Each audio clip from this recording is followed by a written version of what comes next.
അഞ്ജലി വിജയകുമാറാണ് നമ്മുടെ കൂടെയുള്ളത്.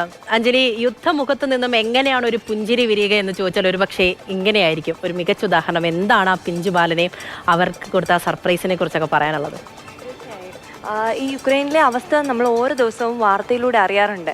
ദാരിദ്ര്യവും പട്ടിണിയും. അതിനിടെ പലപ്പോഴും ഈ കുട്ടികൾ മരണത്തെ മുഖാമുഖം കണ്ടുകൊണ്ടാണ് ജീവിക്കുന്നത്. അപ്പോഴാണ് നമ്മുടെ ഈ ബാലൻ എന്നും ഈ യുക്രൈൻ്റെ ഹെലികോപ്റ്ററിന് മുകളിൽ കൂടെ പോകുമ്പോഴെല്ലാം ഇവൻ അഭിമാനത്തോടെ അവൻ യുക്രൈൻ്റെ പതാകയുമായി ഇവൻ ഓടുകയായിരുന്നു. ഇതെല്ലാ ദിവസവും ആവർത്തിച്ച് വരുന്നുണ്ടെന്നും. അപ്പോഴാണ് നമ്മുടെ യുക്രൈൻ്റെ ഈ പൈലറ്റിന് ഒരാഗ്രഹം തോന്നിയത്. കുട്ടികൾ ഇത്രയധികം ബുദ്ധിമുട്ടിനിടയിലും തൻ്റെ രാജ്യത്തോട് അഭിമാനത്തോടെ ഇത്രയൊക്കെ കാണിക്കുന്നുണ്ടല്ലോ, അപ്പോൾ അവനൊരു സർപ്രൈസ് കൊടുത്താൽ എന്താ എന്ന് അവർ ചിന്തിക്കുന്നു. അങ്ങനെയാണ് കഴിഞ്ഞ ദിവസം ഈ യുക്രൈൻ്റെ പ്ലെയിൻ മുകളിൽ കൂടെ പറഞ്ഞപ്പോൾ ഈ കുട്ടി എന്നത്തെ പോലെ തന്നെ ഓടി. അപ്പോൾ എന്ത് ചെയ്തു, ഈ പൈലറ്റ് ഈ വിമാനം അവൻ്റെ വീടിനോട് ചേർത്തിറക്കി. അവന് സത്യത്തിൽ ഈ ഹെലികോപ്റ്റർ കണ്ടപ്പോൾ അവന് വളരെയധികം സന്തോഷമായിരുന്നു. അവൻ ഒരു പക്ഷെ കരഞ്ഞിട്ടുണ്ടാവാം.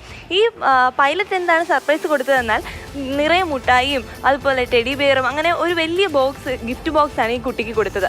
അവനും സന്തോഷമായി. നമുക്കറിയാം, എല്ലാ ദിവസവും ഓരോ ദിവസവും പട്ടിണി കൂടിക്കൊണ്ടിരിക്കുകയാണ് യുക്രൈനിലെ. ആക്രമണം ശമിപ്പിക്കാൻ വേണ്ടി പലതരത്തിൽ ഈ സമാധാന ഉടമ്പടിയും മറ്റും ശ്രമിക്കുന്നുണ്ടെങ്കിലും പലപ്പോഴും അത് നടക്കുന്നില്ല. അതിൽ ഏറ്റവും കൂടുതൽ യുദ്ധത്തിൽ ഇരയാവുന്നത് ഈ കുട്ടികളാണ്. കുട്ടികളുടെ മരണനിരക്ക് ഓരോ ദിവസവും വർദ്ധിക്കുകയാണ്. അപ്പോഴാണ് നമ്മുടെ ഈ കുട്ടി ഇതിലൂടെ ഒരു സന്തോഷം കണ്ടെത്താൻ ശ്രമിക്കുന്നതും പൈലറ്റ് അവന് സന്തോഷം പകരുന്നതുമെല്ലാം. ഏതായാലും നല്ലൊരു വീഡിയോ ആയിരുന്നു. നിരവധി പേരാണ് ഇതിന് താഴെ വന്ന് കമൻറ്റ് ചെയ്യുന്നത്.